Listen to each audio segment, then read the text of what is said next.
Hey, this is Chris. Just wanted to wish everyone a happy Memorial Day. I think I probably did a video about this last year, but I especially would like to remember, of course, every single person who's died in the line of duty, well, in service and military service. Of course, I would include, well, it's really for the military. I would include anyone. I would include law enforcement in that, but it really is military. So I think we'll just stick to that.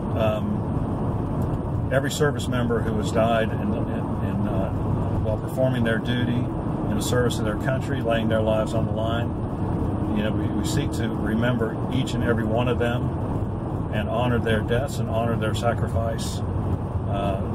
There's no higher calling than the defense of one's country against our enemies. And yeah, we do have enemies. Sorry, I know a lot of people don't like to believe that we do, that we can all get along fine and everything will be hunky-dory, but that's just not the way it is, because that's the way human nature is. Men are by nature evil, and they seek to take what's not theirs at the point of a gun, and we have to have guys with our own guns and whatever else we've got to repel them and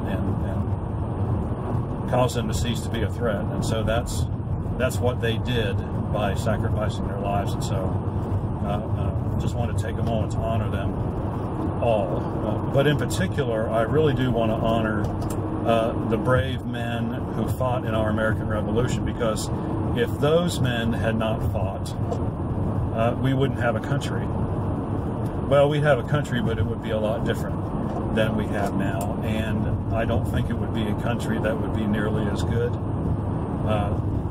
America is the most exceptional country in the history of the world, and it's because of men like who fought in the Revolution, you know, men who fought against nearly insurmountable odds. If you know anything about the Revolution, you know we were up against the most powerful army in the world, and I know that, you know, that Britain had other fish to fry. They were an empire after all, but you know, if they really wanted to, they could have put all those other fires on hold and come over here and done whatever they wanted to do. So, but the men who fought in the Revolution, it really is an amazing thing to think that, you know, the first battles and skirmishes took place in 1775 by militiamen with, well, of course, throughout the war it was basically single-shot muskets, but in 3 short years after the winter of Valley Forge, America had an army that was, I would contend, slightly better than the British army that they were facing.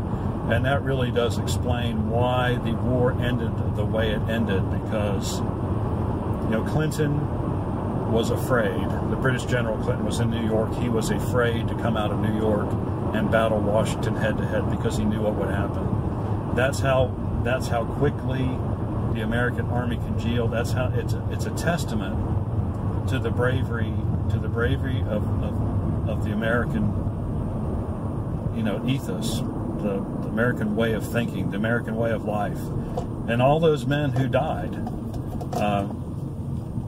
to secure. They're the ones who secured our freedom. It's not like Britain was just this awful, you know, warlord. I mean, they weren't. I mean, on the scale of things, you know, they were pretty nice. But still, you know, when people want to be free from other people's dominion,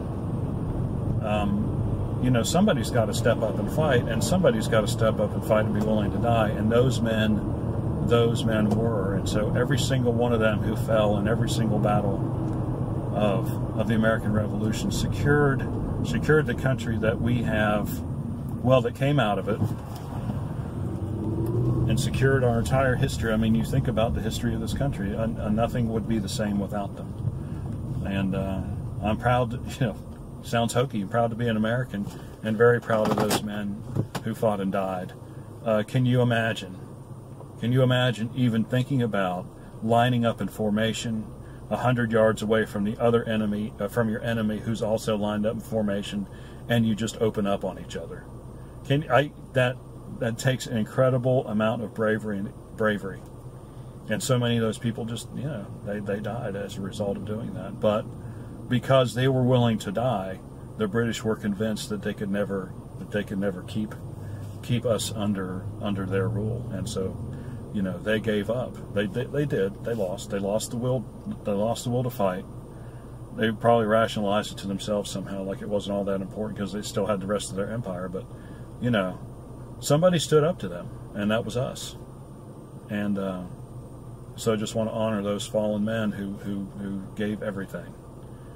Alrighty. I've rambled on long enough, I think. If you have any questions or comments, please do so in the section below. If you know someone who has died, a relative or husband or son or daughter who's died, then God bless you.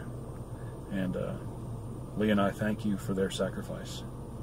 We'll see you on the next one.